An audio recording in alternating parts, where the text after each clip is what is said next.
हाँ जी मेरे CMA final के दोस्तों, a very good morning, good evening, good afternoon. आप जब भी इस लेक्चर को देख रहे होंगे दोस्तों, उम्मीद करता हूं आप सब लोग बहुत जबरदस्त होंगे दोस्तों। मैं भी बहुत जबरदस्त हूं दोस्तों। कल हमने सेबी रेगुलेशन का आईपीओ वाला टॉपिक पढ़ा था।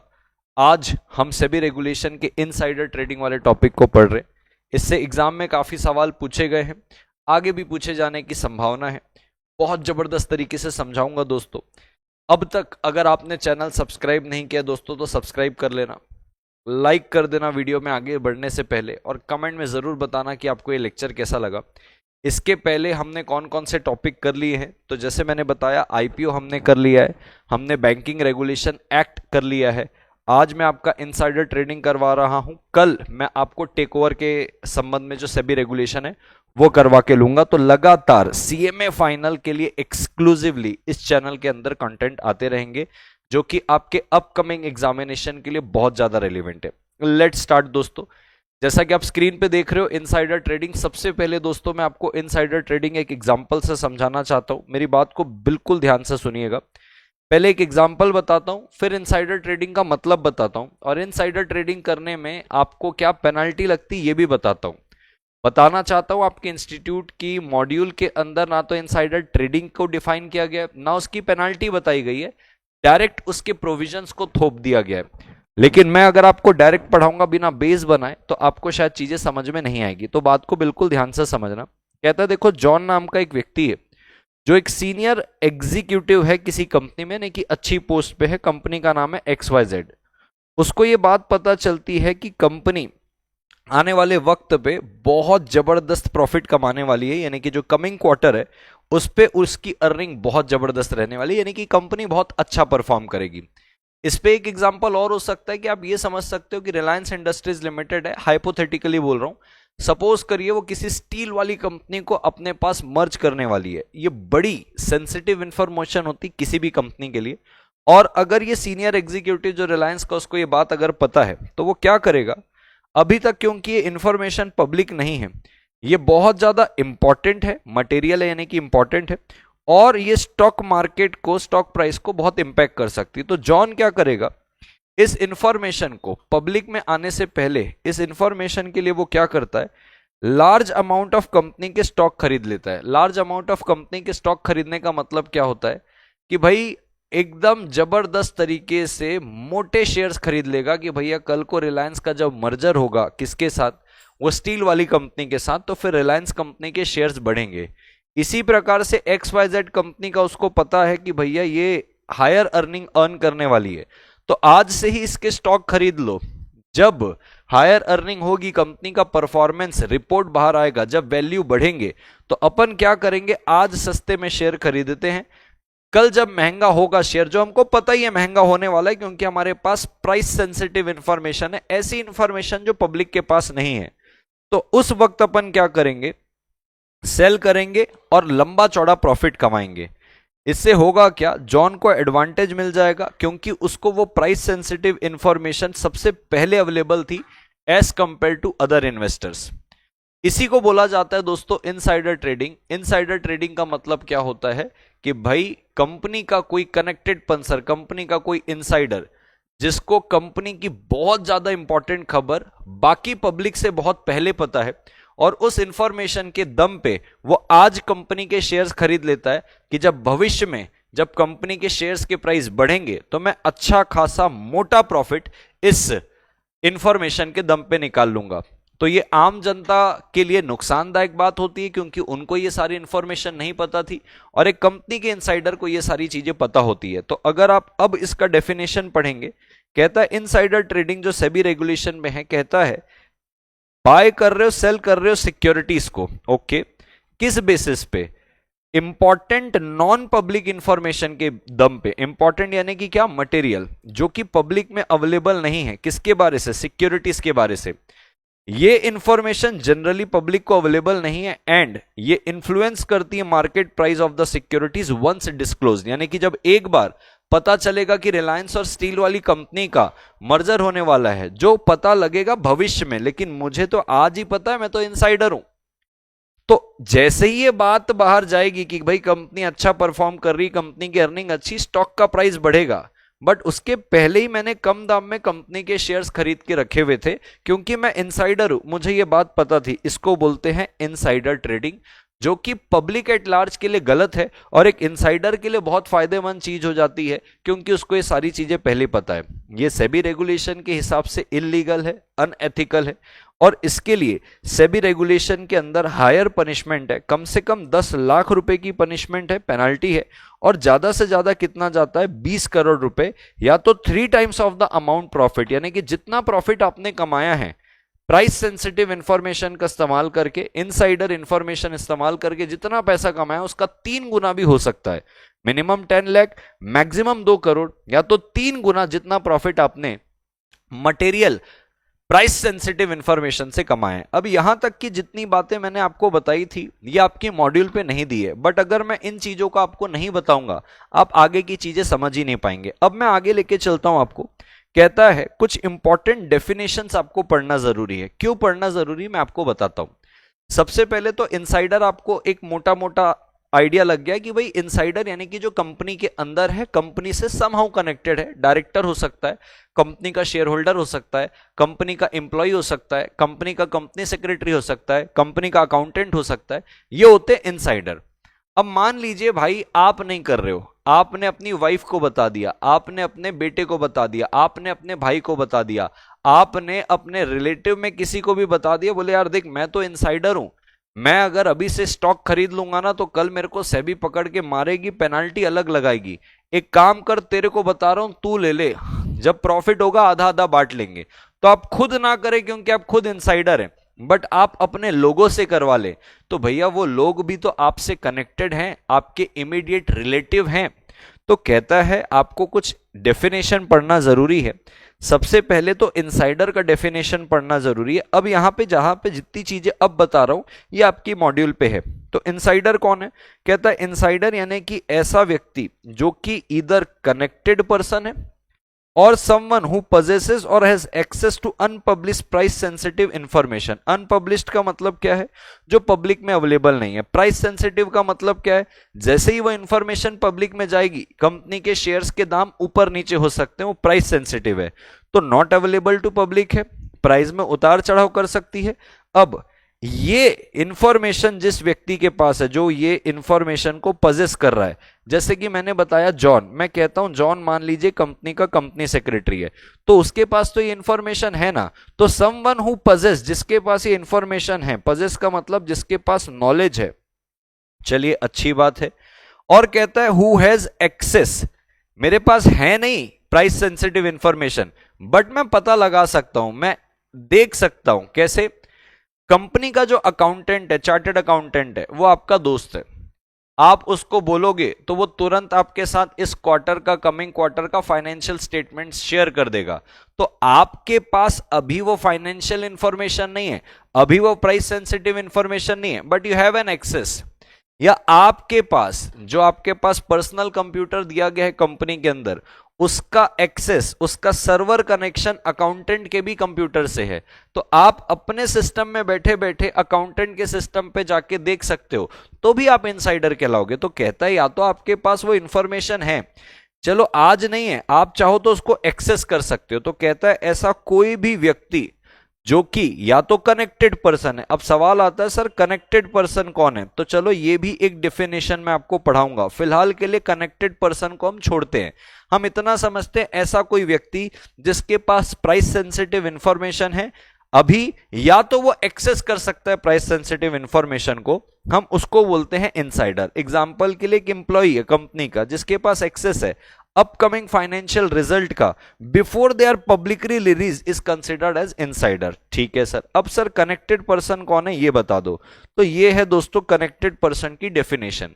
बट कनेक्टेड पर्सन को पढ़ाने से पहले मैं आपको एग्जांपल दे दूं। कहता है देखो मान लो जॉन है, ये डायरेक्टर है कंपनी XYZ का, तो जॉन की जो वाइफ है मैरी, वो हमेशा जॉन से कंसल्ट करती कोई भी इन्वेस्टमेंट डिसीजन लेने के पहले। तो ये जो मैरी है, मैरी को मैं कनेक्टेड पर्सन भी बोलूंगा और मैरी को मैं जॉन की इमीडिएट रिलेटिव भी बोलूंगा। यानी कि सर जो भी व्यक्ति इनसाइडर है, इनसाइडर से जो कनेक्टेड पर्सन है उसको हम बोलते हैं कनेक्टेड पर्सन। अब आइए डेफिनेशन समझते हैं। कहता देखो कनेक्टेड पर्सन कौन होता है, कोई भी इंडिविजुअल जो कि डायरेक्टली और इनडायरेक्टली रखता है, आज रख रहा है या पहले कभी रखा था, close association with a company that provide access to unpublish price sensitive information. तो भाई साहब कहता है इंडिविजुअल, कौन इंडिविजुअल हुआ भाई, मैं जैसे बात किया जॉन की, जॉन कंपनी का क्या है, एम्प्लॉय है, जैसे मैंने यहां पे बताया कि जॉन डायरेक्टर है। अब भाई साहब लिखता है एनी इंडिविजुअल जिसका डायरेक्टली और इनडायरेक्टली क्लोज एसोसिएशन है कंपनी के साथ। तो जॉन आपका तो डायरेक्ट एसोसिएशन है, आपकी जो वाइफ है उसका इनडायरेक्ट एसोसिएशन है, और उस एसोसिएशन के वजह से आप को एक्सेस हो जाएगा अनपब्लिश्ड प्राइस सेंसिटिव इंफॉर्मेशन का। कैसे, अगर जॉन को अनपब्लिश्ड प्राइस सेंसिटिव इंफॉर्मेशन पता है तो क्या उसकी वाइफ को नहीं पता रहेगा, वो इनडायरेक्ट एसोसिएटेड है कंपनी से, जिसकी वजह से जॉन की वाइफ मैरी को जॉन के चलते पता चल जाता है अनपब्लिश्ड प्राइस सेंसिटिव इंफॉर्मेशन। तो इसको बोलते हैं कनेक्टेड पर्सन। तो जॉन की जो वाइफ है, जॉन की जो वाइफ है वो भी कनेक्टेड कहलाएगी, क्योंकि जॉन तो इनसाइडर है, उसके साथ आप कनेक्शन रख रहे हो, आप इमीडिएट रिलेटिव हो, तो आप कनेक्टेड भी कहलाओगे। नीचे लिखता है देखो, anyone associated with the company in any capacity, employ हो, डायरेक्टर हो, कॉन्ट्रैक्टर हो, आप कनेक्टेड पर्सन हो। आपके साथ साथ जो आपके रिलेटिव रहेंगे वो भी कनेक्टेड पर्सन रहेंगे। बिल्कुल सही बात है सर। अब अगर यहां नीचे देखो लिखता है immediate relative of such connected person, इनको भी आप कनेक्टेड पर्सन बोलोगे। तो जॉन क्योंकि डायरेक्टर है वो कनेक्टेड है, इसकी इमीडिएट रिलेटिव मैरी उसकी वाइफ वो भी कनेक्टेड है। तो सर अब क्या हमको यहां पे बात समझ में आएगी, बिल्कुल समझ में आएगी। इनसाइडर का मतलब ऐसा कोई भी व्यक्ति जो कि या तो कनेक्टेड पर्सन है, यानी कि या तो आप डायरेक्टर हो, या तो आप एम्प्लॉय हो, या तो आप कॉन्ट्रैक्टर हो, ठीक है सर। और कहता है देखो कनेक्टेड में सब आ गए, जॉन भी आ गया, मैरी भी आ गई, सब आ गए, और जिसके पास आज अनपब्लिश्ड प्राइस सेंसिटिव इंफॉर्मेशन है या है नहीं, वो एक्सेस कर सकता है, उस व्यक्ति को हम बोलेंगे इनसाइडर। तो सर कंपनी का डायरेक्टर, कंपनी का एम्प्लॉय, कंपनी का कॉन्ट्रैक्टर, इन सबके रिलेटिव, ये सब के सब इनसाइडर के अंदर आएंगे, क्योंकि इनसाइडर के अंदर कनेक्टेड पर्सन का भी वर्ड इस्तेमाल कर लिया है। ठीक है सर, यहां तक की बात समझी। तो सर इनसाइडर समझ में आया, कनेक्टेड पर्सन समझ में आया, साथ साथ में अब आता है सर ये वाली बात, जनरली अवेलेबल इंफॉर्मेशन किसको बोलते हैं भाई, जो ऐसी है जो पब्लिक एट लार्ज को पता है, ये जॉन को, उसकी वाइफ को, ऐसे जो कंपनी से कनेक्टेड लोग हैं सिर्फ उनको नहीं पता है, पब्लिक एट लार्ज को पता है। तो ठीक है सर, यानी कि एक्सेसिबल है to public on a discriminative basis, ऐसा नहीं कि तुझे पता और तुझे नहीं पता, सबको पता है। यानी कि ये इंफॉर्मेशन कोई भी इन्वेस्टर यूज करके एक रैशनल डिसीजन ले सकता है कि कंपनी के शेयर लेने की नहीं लेने। इमीडिएट रिलेटिव सर अभी अपन ने पढ़ के ले लिया, इस पे स्पाउस आ जाएगी, जैसे जॉन है तो उसकी वाइफ आ जाएगी, मान लो मैरी है तो मैरी का हस्बैंड जॉन आ जाएगा, पेरेंट्स आ जाएंगे, सिबलिंग आ जाएंगे, चिल्ड्रन आ जाएंगे उस व्यक्ति के, any of whom may consult or beneficially dependent on that person regarding trading decision। कहने का मतलब क्या है, आप कोई ट्रेडिंग डिसीजन ले रहे हो लेकिन आप मुझसे पूछ के लेते हो तो इमीडिएट रिलेटिव कहलाएंगे। एग्जांपल देखो, जेन है, जेन कंसल्ट करती है अपने हस्बैंड मार्क को बिफोर बाइंग और selling stocks. Mark's trading decision में be influenced by non public information shared with in the family. तो कहता है भाई साहब देखो ये जो मार्क है ना, मार्क के पास प्राइस सेंसिटिव इंफॉर्मेशन है। अब कहता है भाई साहब जेन जो है हमेशा कंसल्ट करती है मार्क से कोई भी डिसीजन लेने के पहले, तो कहता है जो मार्क्स का ट्रेडिंग डिसीजन है ना वो इन्फ्लुएंस हो सकता है किसी नॉन पब्लिक इंफॉर्मेशन से, यानी कि उसके पास भी प्राइस सेंसिटिव इंफॉर्मेशन है, वो अपनी फैमिली में शेयर करता है और उस हिसाब से डिसीजन लेता है। तो making then an immediate relative under this regulation, यानी कि जो जेन है वो भी क्या कहलाएगी, इमीडिएट रिलेटिव। सर सरल शब्दों में बोलो ना, इमीडिएट रिलेटिव में घर परिवार वाले आ गए, बीवी आ गए, बच्चे आ गए, पेरेंट्स आ गए, सिबलिंग आ गए, जिनको आपने अनपब्लिश्ड प्राइस सेंसिटिव इंफॉर्मेशन दी है और उस इंफॉर्मेशन का इस्तेमाल करके आज सस्ते पे उनने शेयर्स लिया, कल जब प्राइस बढ़ेगा तो प्रॉफिट बुक करेंगे। ये पार्शियलिटी हो गई, आपस के लोगों को चीजें पता लग गई, बाकी को पता नहीं थे बेचारे, बाकी नुकसान में।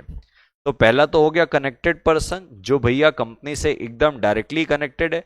इनके रिलेटिव को भी हम कनेक्टेड बोलेंगे।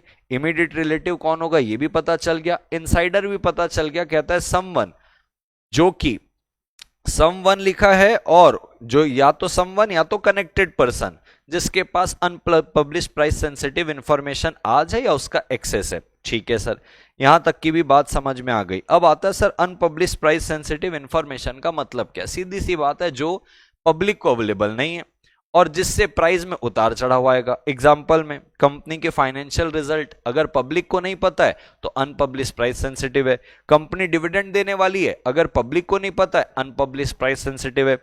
कैपिटल स्ट्रक्चर चेंज हो रहा है, बड़ी फंडिंग मिलने वाली कंपनी को, अगर पब्लिक को नहीं पता है तो अनपब्लिश्ड प्राइस सेंसिटिव है। अगर मर्जर एक्विजिशन होने वाला है, पब्लिक को नहीं पता है तो अनपब्लिश्ड प्राइस सेंसिटिव है। की मैनेजरियल पर्सनल चेंज होने वाला है, पता चल रहा है कि अब मुकेश अंबानी रिलायंस इंडस्ट्रीज को नहीं संभालेंगे, उनका बेटा संभालेगा, तो लीडर का चेंज होने से भी कंपनी के प्राइस में उतार चढ़ाव आता है भाई साहब। तो अगर ये सारी जानकारी पब्लिक को नहीं पता है तो ये अनपब्लिश्ड प्राइस सेंसिटिव इंफॉर्मेशन है। यानी कि सर कोई भी ऐसी इंफॉर्मेशन कंपनी के संबंध में या उसके सिक्योरिटी के संबंध में जो कि नॉट जनरली अवेलेबल नहीं है, बट अपॉन बिकमिंग पब्लिक अभी अवेलेबल नहीं है, लेकिन जैसे ही पब्लिक को पता चलेगी अच्छा खासा ये कंपनी की सिक्योरिटी पे उतार चढ़ाव लाएगी, और ये उसके एग्जाम्पल है। तो अगर आपको नॉलेज है upcoming merger between two companies that has not yet been announced to public would be considered as unpublic price sensitive information. आपको बस पता है, पब्लिक को नहीं पता है। तो सर यहां तक की तो बातें समझी हमने। इनसाइडर ट्रेडिंग समझी पहले क्या होता है, वो इलीगल है ये समझा, पता हुआ है हमको। पेनाल्टी उसके बारे से पता लगी, डेफिनेशन समझ में आया कि इनसाइडर कौन है, इमीडिएट रिलेटिव कौन है, कनेक्टेड पर्सन कौन है, और इनके बीच का नेक्सस समझ में आया कि इनकी डेफिनेशन हम इसलिए पढ़ रहे ताकि हम इनसाइडर ट्रेडिंग को अच्छे से समझे। अब जब तक आपको अनपब्लिश्ड प्राइस सेंसिटिव इंफॉर्मेशन नहीं पता रहेगी तो क्या मतलब होगा। अब आपको इनसाइडर भी पता है, उसके इमीडिएट रिलेटिव भी पता है, कनेक्टेड पर्सन भी पता है कि ये लोग अगर आपस पे कोई कार्टेल बना के अनपब्लिश्ड प्राइस सेंसिटिव इंफॉर्मेशन का फायदा उठा के अगर लंबा चौड़ा पैसा बुक करते हैं स्टॉक पे, तो भाई साहब आप इनसाइडर ट्रेडिंग में आप सब के सब लायबल ठहराओ जाओगे, और पेनाल्टी आपको दी गई है कि किसी को भी नहीं छोड़ेंगे, इसीलिए डिफाइन कर दिया है। ठीक है सर, अब अपने पास आगे चीजें चलती, लिखता है restriction on communication and trading by insider. यानी कि कहता है भैया कुछ इनसाइडर के ऊपर रिस्ट्रिक्शन लगानी पड़ेगी, उनके ट्रेडिंग में भी रिस्ट्रिक्शन लगानी पड़ेगी। आइए एक एक करके चलते हैं। कहता है भाई देखो, आप इनसाइडर हो, हाँ जी बिल्कुल इनसाइडर है। जैसे मान लीजिए आप सीएफओ हो XYZ लिमिटेड के, आपको पता है कि नेक्स्ट वीक कंपनी एक बड़ा मर्जर अनाउंस करने वाली है, आप सीएफओ, इससे कंपनी का शेयर प्राइस बढ़ेगा, ये आपको पता चल गया। अब सीएफओ व्हाट्सएप पे अपने दोस्तों को नहीं बोलेगा अरे भाई मर्जर हो रहा है, मर्जर हो रहा है, ले लो शेयर्स ले लो, ये इलीगल है, ये इनसाइडर ट्रेडिंग का पात्र बन जाएगा। ठीक है, लेकिन सीएफओ जो है ये डिटेल को शेयर कर सकता है। किससे शेयर करेगा भैया, मर्चेंट बैंकर से, अपनी लॉ फर्म से, अपने एक्सटर्नल ऑडिटर से। क्यों, इनको ये सारी डिटेल्स इसलिए लगेगी ताकि ये डील को एग्जीक्यूट कर सके। अब इनको ही नहीं बताओगे तो आप मर्चेंट बैंकर को नहीं बताओगे, अपनी कंपनी सेक्रेटरी को नहीं बताओगे, लॉ फर्म को नहीं बताओगे, तो ये रेगुलेशन का कंप्लायंस कैसे करोगे। ये जो मर्जर के कंप्लायंस होते हैं, मर्जर अमलगमेशन में बहुत सारे लीगल कंप्लायंस होते हैं, इसको कैसे करोगे। तो कहता है देखो भाई, लेजिटिमेट पर्पस के लिए बता सकते हो, इनसाइडर आर प्रोहिबिटेड, आप कम्युनिकेट नहीं करोगे व्हाट्सएप में अंदर, लेकिन लेजिटिमेट पर्पस के लिए आप बता सकते हो, स्ट्रेटेजिक डिसीजन के लिए, लॉ को कंप्लाई करने के लिए, जो मैंने आपको अभी बताया। तो वैसे तो प्रोहिबिशन है, लेकिन लॉफुल पर्पस के लिए एकदम जरूरी जगह पे आप कर सकते हो। दूसरा कहता है ध्यान रखना, कॉन्फिडेंशियलिटी नोटिस देना पड़ेगा जिसको जिसको बताओगे। एग्जाम्पल सर देखो भाई, सेबी चाहता है, ये इंश्योर करना चाहता है कि इनसाइडर बाद में ये ना बोले अरे ये प्राइस सेंसिटिव इंफॉर्मेशन थी क्या, ये कॉन्फिडेंशियल थी क्या, अरे सॉरी हमको पता नहीं था।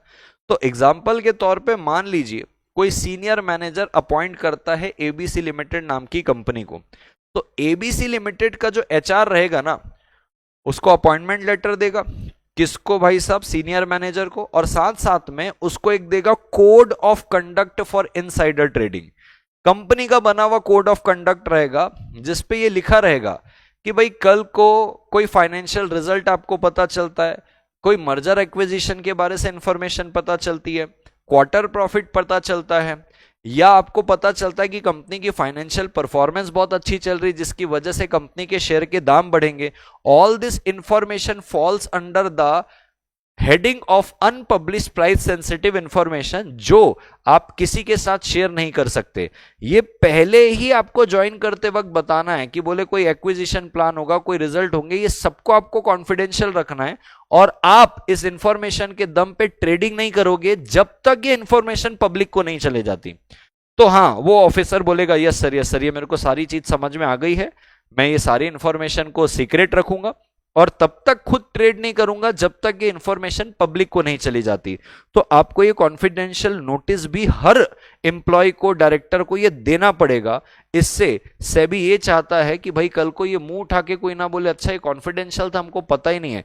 तो कंपनी को पहले ही जिन जिन लोगों को कंपनी ने कॉन्फिडेंशियल इंफॉर्मेशन बताई है, क्योंकि ये सीनियर मैनेजर था, इनको अलग से नोटिस भी देना पड़ेगा कि भाई साहब ये प्राइस सेंसिटिव है। तो ये मर्चेंट बैंकर, ये लॉ फर्म, ये ऑडिटर जिसको तुम लॉफुल पर्पस के लिए भी बता रहे हो, आपको इनको कॉन्फिडेंशियलिटी नोटिस देना पड़ेगा कि भाई साहब ये पब्लिक में अवेलेबल नहीं है, आप लोग जरूरी लोग हो जिसको हम बता रहे हैं, आप इनको कहीं शेयर नहीं कर सकते, करोगे पकड़ाओगे तो फिर आपको पेनल्टी पता ही है। ठीक है सर, मैं तीसरे पे चलता हूं। कहता है परमिसिबल कम्युनिकेशन, कहां कहां आप कम्युनिकेट कर सकते हो।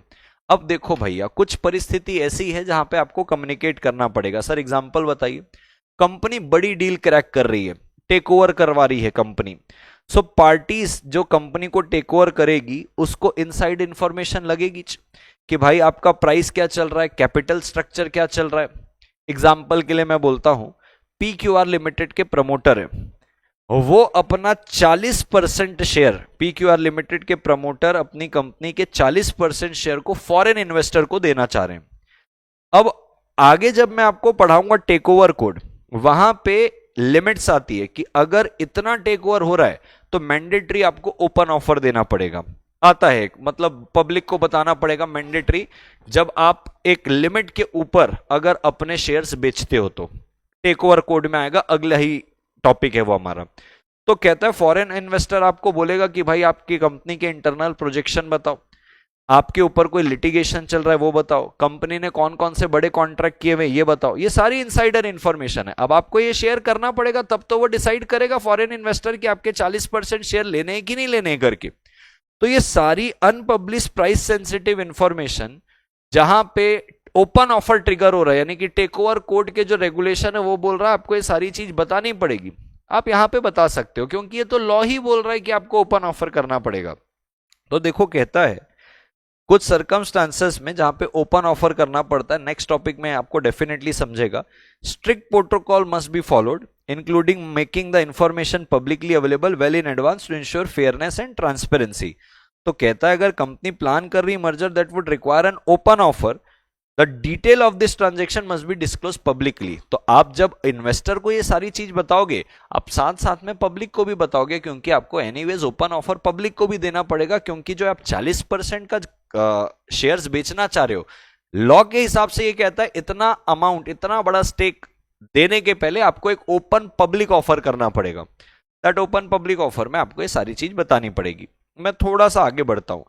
अब ये कहता है structure database and preservation. Sir अब ये क्या करता है, अब ये बताइए। देखो भाई, कल को सेबी अगर इन्वेस्टिगेशन करता है कि भैया किसने इनसाइडर ट्रेडिंग की थी, तो उनको ये पता होना चाहिए कि किसको क्या पता था, कब पता था और किसने इनसाइडर ट्रेडिंग का फायदा उठाया। मैं आपको एग्जांपल देता हूं। मान लीजिए एबीसी लिमिटेड है, वो शेयर करती क्वार्टरली रिजल्ट किसके साथ, अपने सीईओ के साथ, सीएफओ के साथ, हेड ऑफ फाइनेंस के साथ, इंटरनल ऑडिटर के साथ, मर्चेंट बैंकर के साथ। ये सारे वर्ड जो मैं बोल रहा हूं, मर्चेंट बैंकर और ये सारी चीजें, ये अपन ने कल वाले रिवीजन में डिस्कस किया। अगर आप कल वाला रिवीजन नहीं देखे हो तो उसको देख लेना, तो आपको मर्चेंट बैंकर क्लियर हो जाएगा। ठीक है, अब ये जो स्ट्रक्चर्ड डेटाबेस है, स्ट्रक्चर्ड डेटाबेस जिसको आप बना के रखोगे, सर ये क्या डेटाबेस है, ये एसडीडी बोल रहे स्ट्रक्चर्ड डेटाबेस। इस पे क्या होगा, जो कंपनी है वो मेंटेन करके रखेगी कि अनपब्लिश प्राइस सेंसिटिव इंफॉर्मेशन हमने 4 लोगों से शेयर की थी, सीएफओ से, इंटरनल ऑडिटर से, मर्चेंट बैंकर से, इन सब से की थी। बोले कब की थी? 10 मार्च को की थी। कौन से वक्त में की थी? 3 बजे की थी। अगर कल को कोई इनसाइडर ट्रेडिंग की कंप्लेंट आती है तो सेबी इसी स्ट्रक्चर डेटाबेस को जो कंपनी को प्रिजर्व करके रखना है, इसके दम पे वो चेक करेगी कि किसके पास कब कौन सी प्राइस सेंसिटिव इंफॉर्मेशन थी, किस वक्त थी, कब किसने स्टॉक खरीदा और कब क्या प्राइस बुक किया।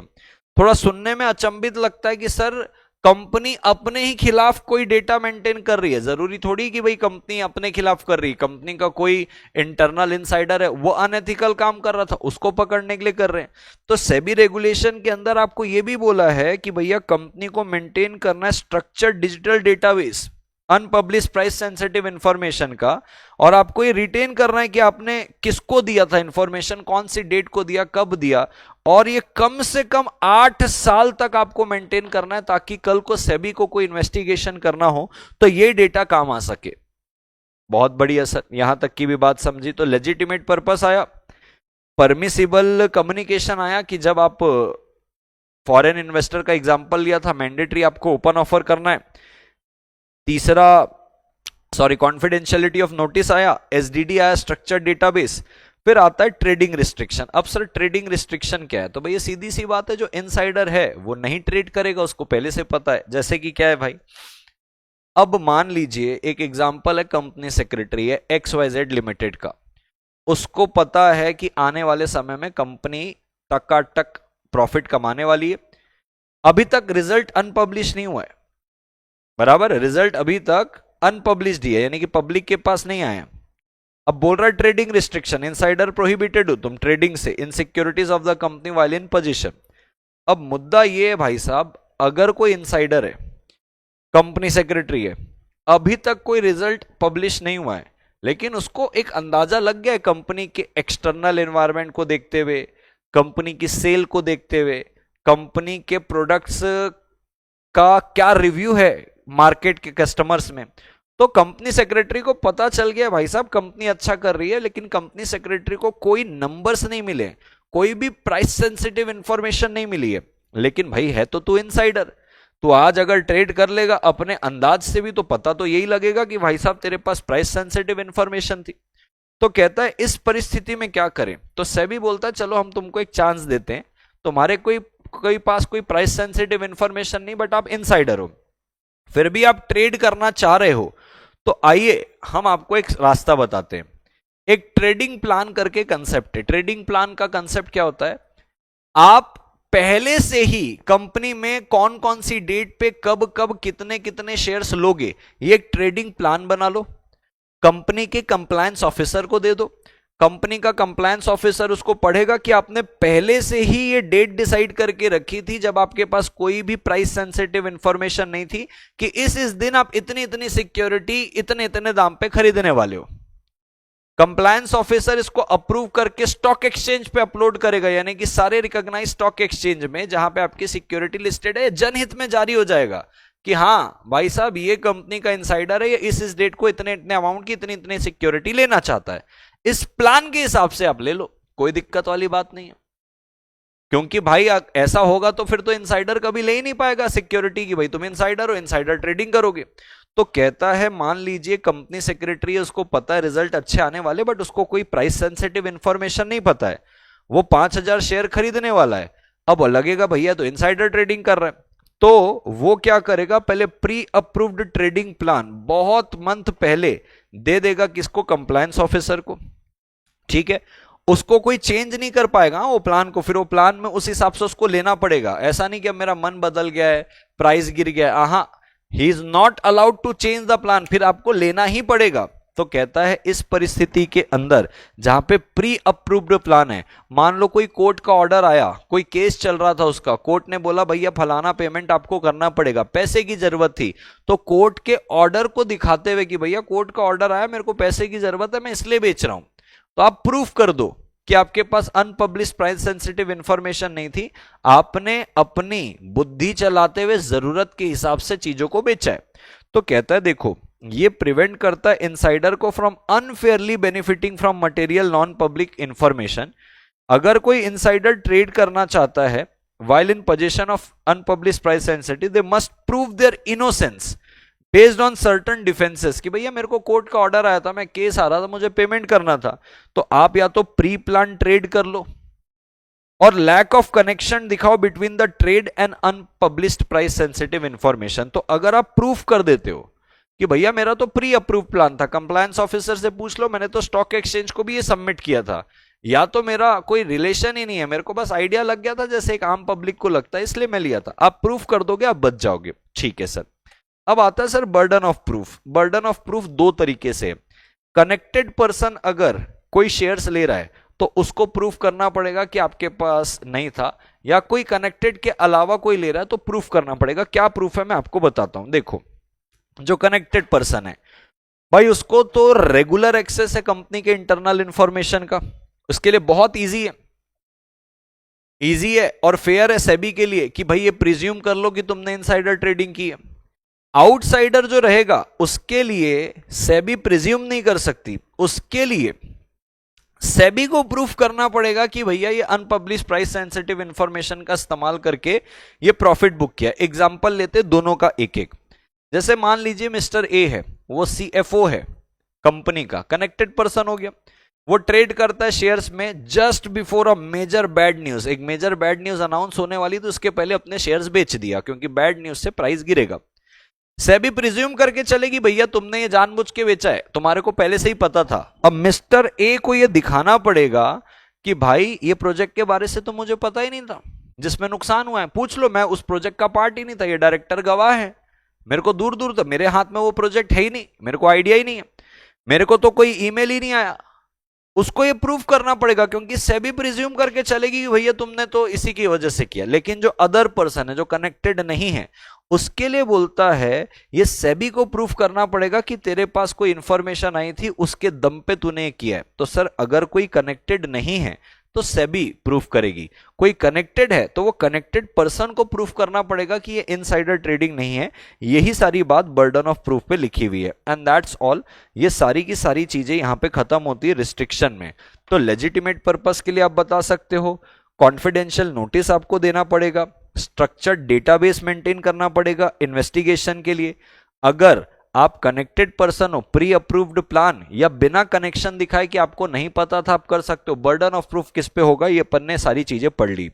ठीक है सर, अब अपन आगे चलते हैं। जो मैंने बोला था ना ट्रेडिंग प्लान के बारे से आपको बताऊंगा आगे आने वाला है। ये ट्रेडिंग प्लान कंपनी के जो इनसाइडर हैं जो कनेक्टेड पर्सन है ये उनको पहले से देना पड़ता है कि भैया देखो हम पहले से आपको एक प्लान बता रहे हैं कि हम इस डेट को इतने इतने शेयर इतने इतने रुपए में लेंगे, हम कोई अनपब्लिश प्राइस सेंसिटिव इंफॉर्मेशन का फायदा नहीं उठा रहे हैं। तो क्या कहता है, देखो भैया कहता है इनसाइडर के पास तो हमेशा रहेगी डिटेल्स, चाहे एमडी हो गया सीएफओ हो गया, इनके पास तो अनपब्लिश प्राइस सेंसिटिव इंफॉर्मेशन रहेगी।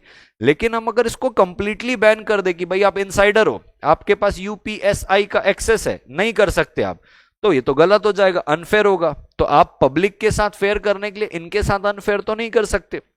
तो सेबी बोलता है चलो हम आपको अलाउ करते हैं, आप प्री प्लान्ड पहले प्री प्लान कर लो, उसको अप्रूव करवा लो कंप्लायंस ऑफिसर से एडवांस में और इसको पब्लिक को नोन करवा दो। अगर आप ऐसा करते हो तो भाई कोई बात नहीं है, इस पे क्या होगा बाद में आप ये पब्लिक को भी बोल सकते हो कि भैया ये तो मेरा ऑलरेडी अनाउंस प्लान था। तो एक व्यक्ति होता है कंप्लायंस ऑफिसर जो कंपनी का सीनियर ऑफिसर होता है, इसको डेजिग्नेट किया जाता है बोर्ड के द्वारा कि तू क्या है, कंप्लायंस ऑफिसर।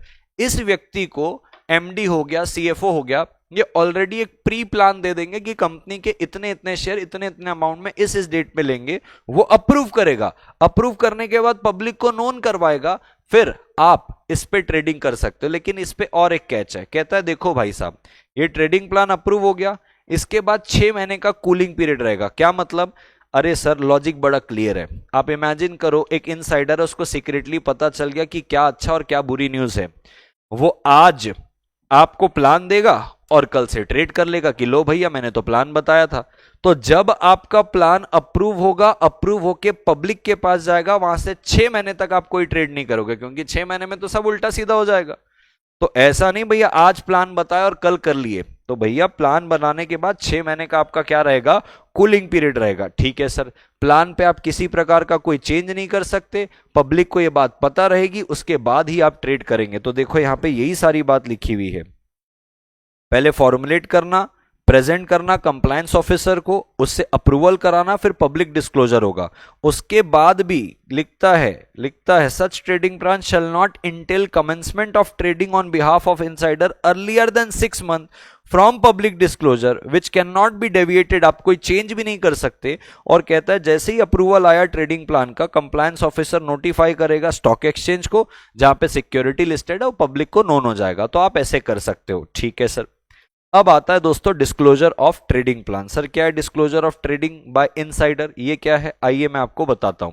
इनसाइडर की डेफिनेशन तो आपको पता है, इस पे दो प्रोविजन है, एक जनरल प्रोविजन है, जनरल प्रोविजन के बाद नीचे आपको दिख रहा होगा डिस्क्लोजर बाय सर्टेन पर्सन। अब ये क्या है, लॉजिक क्या है सर? कहता है भाई देखो, what and whose trades must be disclose, इस पे वही बोल रहा है।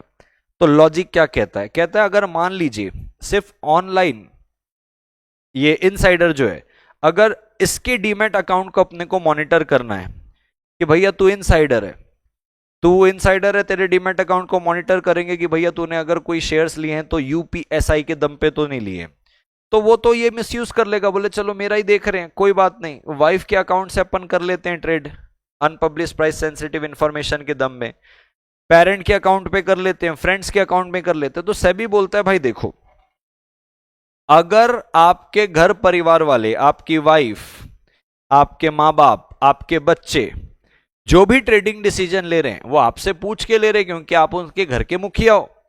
तो अगर आपकी बुद्धि चल रही है उनके ट्रेड में, तो भाई आप ये समझ लो इनके भी आपको अकाउंटिंग ट्रांजैक्शन, यानी कि इनके भी जो शेयर ट्रांजैक्शन है ये आपको डिस्क्लोज करने पड़ेंगे, ताकि एक कंप्लीट ट्रांसपेरेंसी बने रहे।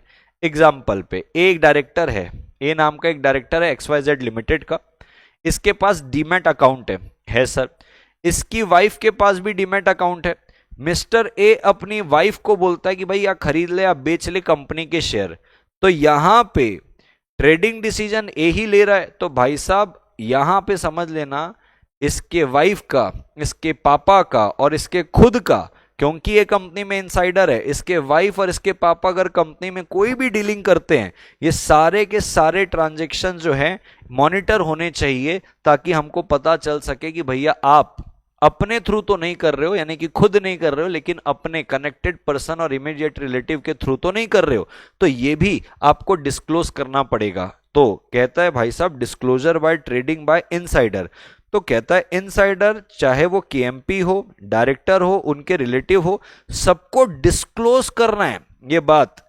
Holding of securities and any trading activities, this disclosure is crucial to monitor and prevent insider trading. तो आपको ये डिस्क्लोज करना पड़ेगा। अब कहता है disclosure by certain person. Sir ये सर्टेन पर्सन कौन है? अब इस पे कुछ टाइम वो है, लिमिट्स दी हुई है कि कब कब आपको डिस्क्लोज करना है। दो प्रकार के आपको डिस्क्लोजर दिख रहे हैं। कहता है एक इनिशियल डिस्क्लोजर दिख रहा है और एक आपको कंटिन्यूअल डिस्क्लोजर दिख रहा है। तो कहता है देखो ये जितने भी लोग हैं जो कंपनी से कनेक्टेड है, एक तो आपको इनिशियल डिस्क्लोजर देना है, फिर आपको कंटिन्यूअल डिस्क्लोजर देना है। सर एग्जांपल दीजिए, जैसे मान लीजिए बी नाम का व्यक्ति है, अपॉइंट होता है सीएफओ ऑफ एबीसी लिमिटेड। अगर अब वो सीएफओ होता है तो वो केएमपी की पोजीशन में आ गया या डायरेक्टर की पोजीशन में आ गया।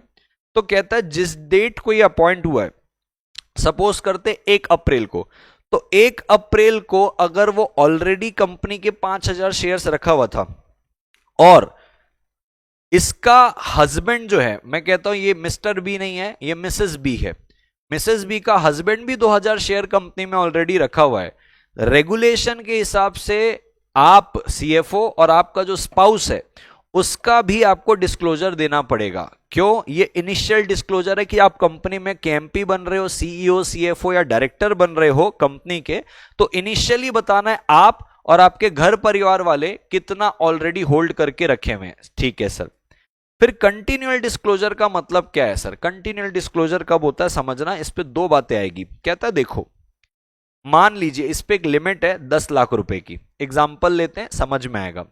सी नाम का एक डायरेक्टर है पीक्यूआर लिमिटेड का, डन सर। 10 तारीख को वो 12 लाख रुपए के शेयर परचेस करता है पीक्यूआर लिमिटेड में। ठीक है सर। क्या ये 10 लाख के ऊपर है? हाँ सर ये 10 लाख के ऊपर है। सर ये 10 मई को किया, हाँ सर, तो ये अप्रैल में जून वाले क्वार्टर में आया। तो जैसे ही आपने 10 लाख के ऊपर का किया ट्रांजेक्शन, 10 लाख के ऊपर, आई रिपीट कर रहा हूं 10 लाख में कुछ भी नहीं है, तो कहता है आपको एक कंटिन्यूअल डिस्क्लोजर देना पड़ेगा with in 2 trading days. I repeat 2 trading days बोल रहा है, किसी दिन अगर ट्रेडिंग बंद है उस दिन को काउंट नहीं करेंगे। तो अगर आपने 10 मई को 12 लाख का शेयर्स परचेस किया जो 10 लाख के ऊपर है, वहां से 2 ट्रेडिंग डेज के अंदर आपको ये डिस्क्लोज करना है कंपनी को और स्टॉक एक्सचेंज को कि भैया मैंने इतने शेयर लिए, इतने यानी कि 10 लाख के ऊपर। चलिए सर ये तो हो गया, एक बार में 12 लाख का ले लिया था। थोड़ा और एग्जांपल लेते हैं। मान लीजिए सर टी नाम का एक केएमपी है, जो कंपनी एलएमएन लिमिटेड है उसका केएमपी है। सर वो 5 जनवरी को 3 लाख रुपए के शेयर खरीदता है, ठीक है, 10 लाख के नीचे है। फिर 20 फरवरी को वापस से 4 लाख का शेयर लेता है, 7 लाख हो गया। फिर 5 मार्च को वापस से 4 लाख का शेयर लेता है। अब अगर आप देखोगे तो 11 लाख रुपए हो गए, लेकिन 11 लाख रुपए एक साथ नहीं हुए, पूरे के पूरे कैलेंडर ईयर का मिला के 11 लाख हुआ। 10 लाख के ऊपर हुआ ना, कंटिन्यूअल डिस्क्लोजर देना पड़ेगा। तो चाहे सर आप मल्टीपल ट्रांजैक्शन करके 10 लाख के ऊपर जाओ, चाहे आप एक सिंगल ट्रांजैक्शन करके 10 लाख के ऊपर जाओ, ये कंटिन्यूअल डिस्क्लोजर के अंदर आएगा। विद इन 2 ट्रेडिंग डेज के अंदर आपको कंपनी को और स्टॉक एक्सचेंज को ये डिस्क्लोज करना पड़ेगा। तो कहता है देखो, insider must make continual disclosure with in 2 trading days of any transaction involving securities if the total value of securities traded by them in any calendar quarter। अब वो कैलेंडर क्वार्टर आप कहीं से भी शुरू करो, देखो जनवरी फरवरी मार्च अप्रैल मई जून जुलाई अगस्त सितंबर अक्टूबर नवंबर दिसंबर, भाई साहब अगर इस पे होता है कितना 10 लाख के ऊपर, तो आपको ये रिपोर्ट करना पड़ेगा, ये कंटिन्यूअल पे है। अब कहता है disclosure by other connected person. अब अदर कनेक्टेड पर्सन का मतलब क्या है, एग्जाम्पल लेते हैं।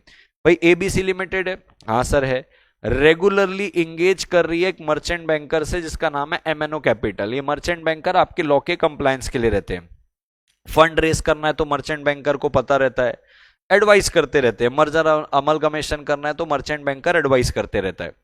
तो अब कहता है कुछ सीनियर इंप्लॉइज हैं इस मर्चेंट बैंकर के, बराबर है, जो वर्क कर रहे हैं एबीसी लिमिटेड के साथ, तो ये कनेक्टेड हो गए, सब इनको पता है। तो एबीसी लिमिटेड इनको डेजिग्नेटेड पर्सन बोलेगा। क्यों डेजिग्नेटेड पर्सन बोलेगा? Because this are some connected person जिनको हमारे हर चीज का नॉलेज है और इनको भी डिस्क्लोजर देना पड़ेगा। जैसे इनसाइडर दे रहे ना कंटिन्यूअल इनिशियल, इनको भी देना पड़ेगा। क्यों? क्योंकि ये कनेक्टेड है। तो बोलता है भाई देखो, connected person as defined in the regulation, जैसे रिलेटिव आ गए, एसोसिएट कंपनी आ गए, इंटरमीडियरीज जैसे merchant banker are also required to make disclosure of their trading activities, जैसे बाकी इनसाइडर को बोला है। ठीक है सर। अब आता है code of fair disclosure. Sir what do you mean by this? भाई देखो, ये जो सारे प्रोविजन है ये लिस्टेड कंपनी के लिए हैं कि कैसे प्राइस सेंसिटिव इंफॉर्मेशन को वो पब्लिक के साथ शेयर कर रहे हैं। फेयर होना चाहिए, ओपन होना चाहिए और नॉट सीक्रेटली, यानी कि कोई भी कंपनी पब्लिक में किस तरीके से प्राइस सेंसिटिव इंफॉर्मेशन शेयर करेगी, ये उसका तरीका, ये उसकी प्रैक्टिस है, ये उसका मैनर है। यानी कि सर हर लिस्टेड कंपनी को एक कोड बनाना पड़ेगा जिसपे वो एक्सप्लेन करेगी कि हम पब्लिक में प्राइस सेंसिटिव इंफॉर्मेशन कैसे शेयर करेंगे। जैसे एग्जांपल के तौर पे मैं आपको बोलता हूं, XYZ लिमिटेड है, वो एक ड्राफ्ट डॉक्यूमेंट बनाती है और लिखती है code of practices and procedure for fair disclosure of unpublish price sensitive information, कि हम किस तरीके से फेयरली पब्लिक को प्राइस सेंसिटिव इंफॉर्मेशन देंगे। तो उसमें मेंशन करती है उस कोड के अंदर, उस प्रैक्टिस के अंदर, उस मैनर के अंदर कि भाई कौन डिस्क्लोज करेगा। यानी कि कंपनी का कोई भी बंदा मुंह उठा के डिस्क्लोज नहीं करेगा। There should be someone who will be speaking on behalf of company, जिसको स्पोक पर्सन बोलेंगे। दूसरा कैसे करेगा? प्रेस रिलीज करेगा, स्टॉक एक्सचेंज को बताएगा, वेबसाइट में डालेगा, ये बताएंगे। कौन से टाइमलाइन में डालेगा, यानी कि कितने कितने वक्त पे डालेगा, और कंप्लायंस टीम का क्या रोल होगा। यानी कि आप एक पूरा सेट कोड बनाओगे कि हमारी कंपनी की तरफ से कोई भी प्राइस सेंसिटिव इंफॉर्मेशन कौन बताएगा, किस वक्त में बताएगा, किस तरीके से बताएगा, ये कोड है। सर इससे क्या इंश्योर होगा? इससे ये इंश्योर होगा भाई साहब कि किसी भी व्यक्ति को पहले कोई चीज नहीं पता चलेगी डिस्क्रिमिनेटरी मैनर में। पता चलेगी तो पब्लिक एट लार्ज को फेयरली इक्वली सबको एक साथ पता चलेगी, कोई भी इनसाइडर अलग से फायदा ना उठा पाए। तो इसके लिए बोलता है आपको एक कोड बनाना पड़ेगा फेयर डिस्क्लोजर का। ठीक है सर।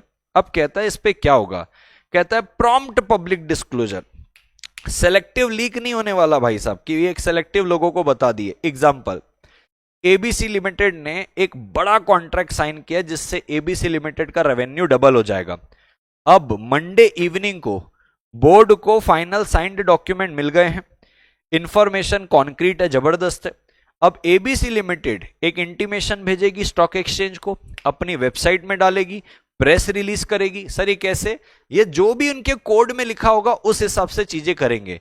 ऐसा नहीं हो सकता पहले फाइनेंशियल इन्वेस्टर जो अपने खास खास है उनको बता दिए, फेवरेट लोगों को बता दिए और उनको पहले खरीदने दिए। भाई तुरंत जैसे ही प्राइस सेंसिटिव इंफॉर्मेशन आई, कॉन्ट्रैक्ट साइन हो गया, तुरंत सबको बता दिया जाए। तो कोड ऑफ फेयर डिस्क्लोजर के अंदर ये पहला पॉइंट है भैया, फेयर रखना है ना। तो जैसे ही कॉन्क्रीट प्राइस सेंसिटिव इंफॉर्मेशन आ रही है, फाइनल हो गई, तुरंत stock exchange, website, press release, जैसा आपको करना है तुरंत पब्लिक को बता दो। ये मत करना कि पहले अपने लोगों को बता दें, वो पहले खरीद लें, उसके बाद आप पब्लिक को बताओ, ऐसा नहीं चलेगा। ठीक है सर। तो कहता है दिस प्रिंसिपल जोर लगाता है, एम्फेसाइज करता है the importance of promptly disclosing any material information, promptly यानी कि तुरंत, that could impact price discovery of the company security as soon as credible. Contract sign हुआ ना, कॉन्ट्रैक्ट जैसी साइन हुआ, क्रेडिबल और कॉन्क्रीट इंफॉर्मेशन अवेलेबल है, तुरंत डाल दो। ठीक है सर। अवॉइड करना है सेलेक्टिव डिस्क्लोजर, जो मैंने बता दिया कि अपने लोगों को पहले मत बताना। डेजिग्नेट करना है आपको एक chief investor relation officer. Sir इसका क्या लॉजिक है भाई, कोई कंफ्यूजन ना रहे। मैंने जैसे बोला ना, रैंडम पर्सन आके स्टेटमेंट ना दे कंपनी के बिहाफ में, एक रिस्पॉन्सिबल पर्सन चाहिए जो इस रेगुलेशन को समझता हो, अनपब्लिश प्राइस सेंसिटिव इंफॉर्मेशन को समझता हो और वो डिसाइड कर पाए कैसे और कब इसको डिस्क्लोज करना है। एग्जाम्पल, पीक्यूआर लिमिटेड ने डेजिग्नेट कर दिया कि भाई कंपनी, डेजिग्नेट यानी कि एक तरीके से जिम्मेदार ठहराना कि आप कंपनी के चीफ इन्वेस्टर रिलेशन ऑफिसर हो। चीफ इन्वेस्टर रिलेशन, इन्वेस्टर के साथ जिसका रिश्ता रहेगा वो ऑफिसर हो। तो कोई भी अनपब्लिश प्राइस सेंसिटिव इंफॉर्मेशन होगी, जैसे एमडी ने रिजाइन कर दिया, मोटा भाई ने रिजाइन कर दिया, कोई बड़ा एक्विजिशन आ रहा है, कोई मेजर डिफॉल्ट हो रहा है, तो ये जो CIRO chief investor relation officer जो है, ये स्टॉक एक्सचेंज को लेटर देके बताएगा, ये प्रेस रिलीज करके बताएगा, ये इन्वेस्टर की क्वेरीज को एड्रेस करेगा। वो जो अदर इंप्लॉइज रहेंगे उनको इंस्ट्रक्ट किया जाएगा कि भैया इस CS के अलावा, जो CIRO है उसके अलावा आप लोग चुपचाप बैठेंगे, आप किसी को कुछ नहीं बोलेंगे, इससे कंफ्यूजन होता है। तो भाई साहब ये रहेगा व्यक्ति जो इंश्योर करेगा कंप्लायंस हो रहा है डिस्क्लोजर प्रैक्टिस से, ये रिस्पॉन्सिबल रहेगा सारे इंफॉर्मेशन को देने के लिए, ताकि भाई साहब किसी भी प्रकार का र्यूमर ना रहे। अब कहता है देखो भाई साहब, एप्रोप्रिएट रिस्पॉन्स करना क्वेरीज को और र्यूमर्स को, ये भी कोड ऑफ फेयर डिस्क्लोजर है। सर क्या मतलब? एग्जाम्पल कहता है न्यूज़पेपर के अंदर एक स्टोरी आ गई कि STU लिमिटेड का बातचीत चल रहा है एक फॉरेन जाइंट से, वो STU लिमिटेड का 50% स्टेक प्रीमियम पे लेने वाला है, ये न्यूज़पेपर में छाप दिया गया।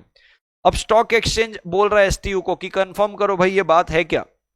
अब ये आप रिप्लाई करोगे एप्रोप्रिएटली, ये जो CIRO है बताएगा कि भैया अभी हमारी बातचीत हो रही है, नेगोशिएशन चल रहा है, कुछ भी फाइनल नहीं है, जैसे ही फाइनल होगा हम आपको सबसे पहले बताएंगे। इससे होगा क्या, जब ऐसा CIRO खुद से रिस्पॉन्ड करेगा, पूरे पब्लिक में आके सारी बात बताएगा, तो जो मार्केट के स्पेक्यूलेशन है जिससे पब्लिक को गुमराह करके पैसे लूटे जा सकते हैं, तो आप जब खुद कंपनी के स्पोक पर्सन हो, जो आप खुद आके बोल दोगे कि अभी बातचीत चल रही है भाई, अभी कुछ फाइनल हुआ नहीं है, तो जो मार्केट में र्यूमर्स की वजह से, फ्लक्चुएशंस की वजह से कोई लोगों को गुमराह किया जा सकता है, वो बच जाएंगे। ठीक है सर, यहां तक की बात हमको समझ में आई। अब कहता है transparency in analyst meeting and conference. Sir ये क्या बोलता है बताना। लॉजिक बड़ा क्लियर है भाई, देखो मान लो LMN लिमिटेड है, ये एक कॉन्फ्रेंस कॉल कर रही है एनालिस्ट लोगों के साथ। सर एनालिस्ट यानी कि कौन होते हैं, जो कंपनी को बताते हैं कि आपका मार्केट में प्रोडक्ट क्या चल रहा है, मार्केट में कंपनी को किस तरीके से देखा जा रहा है। तो ये जो एनालिस्ट लोगों से कंपनी पूछ करती है, बातचीत करती है डिसाइड करने के लिए कि कोई भी डिसीजन लेना है या कोई IPO लाना है तो हम किस प्राइस में ला सकते हैं। तो ये जो एनालिस्ट होते हैं ना, इनको पहले से चीजें पता होती है। तो कहते हैं भैया फिर इनको तो पता चल जाएगा, मान लो आपका मर्जर अमलगमेशन हो रहा है, मान लो आपका आईपीओ आ रहा है, मान लो आपको कोई फॉरेन जाइंट फंडिंग दे रहा है, तो इनको तो पता चल जाएगा क्योंकि आप एनालिस्ट लोग से मीटिंग और कॉन्फ्रेंस कर रहे हो। तो कहता है भाई मान लो आप इनके साथ कॉन्फ्रेंस कर रहे हो, इनके साथ आप मीटिंग कर रहे हो, अलाउड है, कोई दिक्कत नहीं है। आप एक काम करो, बोले आप एक्सप्लेन कर देना ऑलरेडी अनाउंस्ड रिजल्ट, आप बातचीत कर लेना पब्लिकली नोन प्रोजेक्ट के बारे से, इनसे जो जो आपने रिजल्ट अपने आ गए पब्लिक प्रोजेक्ट के बारे से बात कर लेना, जनरल इंडस्ट्री आउटलुक कर लेना, सब कर लेना। आप एक काम करो, इनके साथ जब आप बातचीत करोगे ना, तो इनसे जो भी बातचीत हुई है इसकी ट्रांसक्रिप्ट, वीडियो रिकॉर्डिंग मीटिंग की, एनालिस्ट के साथ, इन्वेस्टर के साथ, ये कॉन्फ्रेंस में जो भी हुआ, ये आप कंपनी के ऑफिशियल वेबसाइट में डाल देना। आपके कोई भी इन्वेस्टर से, एनालिसिस्ट से कोई डिस्कशन चल रहा है तो भाई उनको तो प्राइस सेंसिटिव इंफॉर्मेशन पता चल जाएगी। चाहे आपने बस बोला होगा कि अभी डील चल रही है, बात चल रही, जो भी होगा, आप इनसे जो भी बात कर रहे हो उसकी पूरी ट्रांसक्रिप्ट, वीडियो रिकॉर्डिंग आप कंपनी के वेबसाइट में डाल देना। इससे होगा क्या भाई साहब, जैसे इनको सारी चीजें पता चल रही है, at the same time public को भी पता चल जाएगी, तो भैया ट्रांसपेरेंसी मेंटेन रहेगी। सिर्फ इनको ना पता लगे भाई, बाकी सबको भी पता लगे। ठीक है सर, हमने ट्रांसक्रिप्ट डाल दी सर। जैसे ट्रांसक्रिप्ट में क्या रहेगा, स्लाइड डाल दी, बिजनेस स्ट्रेटेजी जो आपने कॉन्फ्रेंस में दिखाई थी वो डाल दी, क्वेश्चन एंड आंसर जो इन्वेस्टर के साथ आपने किया आपने वो डाल दिया। ये सब प्रेजेंटेशन अपनी वेबसाइट में डाल दो, तो कोई भी रिटेल इन्वेस्टर इसको पढ़ के समझ जाएगा कि भाई क्या चल रहा है, उसको भी सेम इंफॉर्मेशन मिलेगी। तो ये सारी चीजें को बोला जाता है कोड ऑफ फेयर डिस्क्लोजर, कि भाई फेयर रहो, किसी एक को आप प्राइस सेंसिटिव इंफॉर्मेशन नहीं दे सकते। अब लास्ट में हमारे पास चलता है दोस्तों कोड ऑफ कंडक्ट। सर अब ये क्या है सर कोड ऑफ कंडक्ट, ये बताइए। तो कहता है भाई साहब हर लिस्टेड कंपनी के पास एक इंटरनल रूल बुक होनी चाहिए, code of conduct, internal code of conduct, किस तरीके से आप काम करोगे। यानी कि पहली बात तो डेजिग्नेटेड पर्सन को रेगुलेट करना, उनके ट्रेडिंग को रेगुलेट करना और उनकी ट्रेडिंग को रिपोर्ट करना। तो एक सीनियर ऑफिसर रहेगा जिसको हम कंप्लायंस ऑफिसर बोलेंगे, वो ये सारे कोड को, यानी कि ये इंटरनल रूल बुक को मैनेज करेगा। अब सवाल आता है सर इसमें नया नया कहानी आ गई, डेजिग्नेटेड पर्सन होते कौन है। भाई साहब डेजिग्नेटेड पर्सन टिपिकली हर व्यक्ति को नहीं बनाया जाता, बोर्ड कंप्लायंस ऑफिसर के साथ डिसाइड करता है कि आप किसको डेजिग्नेटेड पर्सन बोलोगे। सर ये है कौन डेजिग्नेटेड पर्सन, जो एकदम प्राइस सेंसिटिव इंफॉर्मेशन से कनेक्टेड रहता है। जैसे कंपनी में फाइनेंस का जो रोल देखता है, मर्जर एंड एक्विजिशन का रोल देखता है, सेक्रेटरियल यानी कि कंपनी सेक्रेटरी जो लीगल काम देखता है, जो डिसीजन लेता है, जो इंटरनल सिस्टम में कनेक्टेड है, इन सारे लोगों को हम डेजिग्नेटेड पर्सन बोलते हैं भाई साहब। जैसे कंपनी का सीईओ हो गया, सीएफओ हो गया, कंपनी सेक्रेटरी हो गया, चार्टर्ड अकाउंटेंट हो गया, इंटरनल ऑडिटर हो गया, हेड ऑफ स्ट्रेटेजी हो गया, डिसीजन मेकर हो गया। ये कंपनी के बोर्ड कंप्लायंस ऑफिसर के साथ मिलके डेजिग्नेट करेंगे कि भैया ये बहुत कनेक्टेड रहता है, ये बहुत कनेक्टेड रहता है, नहीं वो बोले वो तो ऐसे ही असिस्ट करता है, उसको जाने दो, इतने इतने लोगों को ये कनेक्टेड है, इनको हम बोलेंगे डेजिग्नेटेड पर्सन। ये कंपनी के कोड ऑफ कंडक्ट पे ही लिखा रहेगा, बोर्ड कंप्लायंस ऑफिसर के साथ डिसाइड करेगा। देखो लिखा हुआ है, बनाएगा कौन, बोले सीईओ और managing director of a listed company responsible रहेंगे कि आप फॉर्मुलेट करोगे कॉम्प्रेहेंसिव कोड ऑफ कंडक्ट, जो मॉनिटर करेगा डेजिग्नेटेड पर्सन जैसे कि डायरेक्टर, केएमपी और इनके इमीडिएट रिलेटिव के, इनके पूरी ट्रेडिंग को मॉनिटर करेगा। इंटरनल रूल बुक आप बनाओगे। ठीक है सर, एग्जांपल लेते हैं फटाफट। सर ये क्या कह रहा है, तो कहता है देखो भाई सेबी रेगुलेशन तो जनरल है सबके लिए, हर कंपनी के लिए, बट हर कंपनी का खुद का एक स्ट्रक्चर होना चाहिए, डिपार्टमेंट होना चाहिए, रिस्क एरिया होने चाहिए, ये सब कंट्रोल बना होना चाहिए। तो सेबी ये कहता है आप डिटेल्ड कोड बनाओ, डिटेल्ड कोड बनाओ, रिस्पॉन्सिबल ऑफिसर करो, और अगर आप नहीं बनाओगे हम आपको अकाउंटेबल ठहराएंगे। सेबी कंपनी के ऊपर ही ऑब्लिगेशन डाल रहा है। तो मान लीजिए एबीसी एक लिस्टेड कंपनी है, वो अपने कंपनी सेक्रेटरी को कंप्लायंस ऑफिसर बना दी, सीईओ जो है वो कोड ऑफ कंडक्ट बना रहा है भाई साहब ये इंटरनल ट्रेडिंग के लिए, जिसपे ये लिखा रहेगा कि कौन डेजिग्नेटेड पर्सन होगा, ट्रेडिंग विंडो क्या होगी, प्री क्लियरेंस यानी कि प्री प्लान्ड अगर आपको ट्रेडिंग करनी है आप कैसे करोगे, एंड सो ऑन। ठीक है सर, यहां तक की भी बात समझी। अब डेजिग्नेटेड पर्सन में कौन कौन आ जा सकता है, डायरेक्टर आ जाएंगे, सीईओ, सीएफओ, सीएस आ जाएगा, सारे जनरल मैनेजर आ जाएंगे, फाइनेंस और लीगल की टीम आ जाएगी। अब जो कंप्लायंस ऑफिसर रहेगा, जो अभी मैंने बताया कि कंपनी सेक्रेटरी को आपने कंप्लायंस ऑफिसर बना दिया, अब ये कंप्लायंस ऑफिसर जो है ये रेगुलर रिपोर्ट करेगा जो भी ट्रेडिंग करेगा डेजिग्नेटेड पर्सन, जो भी प्री प्लान्ड ट्रेडिंग करेगा वो रिपोर्ट करेगा किसको, कंपनी को और ऑडिट कमेटी को, यानी कि कंपनी के बोर्ड को और ऑडिट कमेटी को। ठीक है सर। एग्जांपल, हर क्वार्टर में compliance officer company secretary PQR limited का ऑडिट कमेटी को और कंपनी के बोर्ड को रिपोर्ट देगा कि भाई इतने लोग डेजिग्नेटेड पर्सन हैं जिन्होंने ट्रेड किया है, इन्होंने कौन कौन सा प्री प्लान ट्रेडिंग दिया था और किसके ऊपर इसको डाउट है कि इन्होंने अनपब्लिश प्राइस सेंसिटिव इंफॉर्मेशन का इस्तेमाल करके किया है। ये हर क्वार्टर पे कंप्लायंस ऑफिसर बोर्ड को और ऑडिट कमेटी को ये रिपोर्ट देगा। अब ये लोग समझेंगे कि हाँ भाई वाकई में ये अनपब्लिश प्राइस सेंसिटिव इंफॉर्मेशन का गलत फायदा उठाया क्या। तो ये कोड ऑफ कंडक्ट के अंदर आएगा। ये एक प्रकार से इंटरनल रूल बुक है जो सेबी की वजह से ही कंपनी को बनाना पड़ रहा है। ठीक है सर, आगे बढ़ के लेते हैं। तो अब कहता है सर ये तो चलो सीनियर ऑफिसर आपने बना दिया, appointed to administer this code, जो मैंने आपको बताया कि कंपनी सेक्रेटरी को आपने बना दिया, ये सारी चीज देखेगा। कोड कौन बनाएगा, तो बोले CEO और मैनेजिंग डायरेक्टर बनाएंगे। ठीक है सर। अब आगे बढ़ते हैं। आपने स्पेसिफाई कर दिया डेजिग्नेटेड पर्सन को। सर कहां स्पेसिफाई रहेगा, मैंने बताया ना कोड में, कोड ऑफ कंडक्ट में स्पेसिफाई रहेगा कि कौन कौन डेजिग्नेटेड पर्सन है, कब कब इनने ट्रेड किया, क्या अनपब्लिश प्राइस सेंसिटिव इंफॉर्मेशन का इस्तेमाल करके किया, डाउट है क्या, ये सब आप बताओगे। ठीक है सर। रिपोर्टिंग करोगे डायरेक्टर को, यहां तक भी बात पता चल गई सर। अब आगे अगर अपन बढ़ें तो कहता है भाई साहब ये जो डेजिग्नेटेड पर्सन है और उसके रिलेटिव हैं वो भी इस कोड से गवर्न होंगे। देखो कहता है डेजिग्नेटेड पर्सन और उनके इमीडिएट रिलेटिव जो है वो भी इस कोड से गवर्न होने वाले जब वो सिक्योरिटी पे डील करेंगे। एग्जाम्पल सर, कहता है मिस्टर ए नाम का एक डेजिग्नेटेड पर्सन है। ठीक है सर। वो CFO है, वो जो मिस्टर ए है CFO है LMN लिमिटेड का, वो डेजिग्नेटेड है कि हाँ भैया ये कंपनी से बहुत जोर से कनेक्टेड है। उसकी वाइफ बेचना चाहती है LMN कंपनी के शेयर जो 15 लाख रुपए के हैं, CFO की वाइफ। अब भले उसकी वाइफ एम्प्लॉय नहीं है लेकिन वो इमीडिएट रिलेटिव तो हो गई CFO की। हाँ सर। तो उसको भी ये कोड फॉलो करना पड़ेगा, उसको भी पहले प्री क्लियरेंस लेना पड़ेगा, उसको प्लान देना पड़ेगा पहले से कि भाई इस दिन में इतने इतने अमाउंट का शेयर्स बेचूंगी, उसको भी ये कोड फॉलो करना पड़ेगा। ऐसा नहीं है कि वो सिर्फ डेजिग्नेटेड पर्सन के लिए, वो उनके इमीडिएट रिलेटिव के लिए भी है। ठीक है सर, ये इंटरनल कोड भी समझ में आया। अब आगे क्या है sir, timing for reopening of trading window. ये क्या कहता है, कहता है भाई देखो भले आपने डिस्क्लोज कर दिया कि भाई मैं CFO हूं, ये मेरी रिलेटिव है, हम पहले से चीजें को डिस्क्लोज कर रहे हैं, डिस्क्लोज करने के बाद भी मार्केट को टाइम लगता है उस इंफॉर्मेशन के हिसाब से ऊपर नीचे होने में। आपने तो डिस्क्लोज कर दिया, अरे CFO 15 लाख का शेयर बेच रहा है, उसकी वाइफ बेच रही है, अब मार्केट में इंफॉर्मेशन गई तो तुरंत थोड़ी उथल पुथल हो जाएगी। तो कहता है मार्केट में टाइम लगता है इस इंफॉर्मेशन को एब्जॉर्ब करके इस पे कोई हलचल करने की।